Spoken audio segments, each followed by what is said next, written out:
দিদি ভাই আজকে তুই কোথায় গিয়েছিলি? আজকে আমি কামাদা হাই স্কুলে আবৃত্তি প্রতিযোগিতায় গিয়েছিলাম। ওখানে তুই কি হয়েছিস? চতুর্থ স্থান হয়েছি। কি পেয়েছিস? এই তো মেডেল আর এই সার্টিফিকেট আর একটা আবল তাবলের ব্যাগ আর কামিনী গাছের চারা। বন্ধুরা আমি জুম করে দেখাচ্ছি, মেডেলটা দেখাচ্ছি, দেখুন। মেডেলটা দেখালাম, এবার হচ্ছে সার্টিফিকেটটা একটু জুম করে দেখাও দেখি। এই যে লেখা আছে দীপানিতা সাউ, এর এই যে সার্টিফিকেট দিয়েছে। যদি জানতে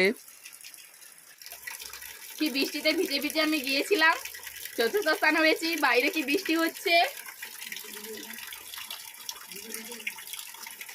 এক্ষুনি ভিজে ভিজে এলাম। বন্ধুরা লাইক, সাবস্ক্রাইব, শেয়ার, কমেন্ট করুন, আমাদের পরবর্তীকালে ভিডিও আনতে সাহায্য করবে। নিত্য নতুন ভিডিও আনবো আমরা।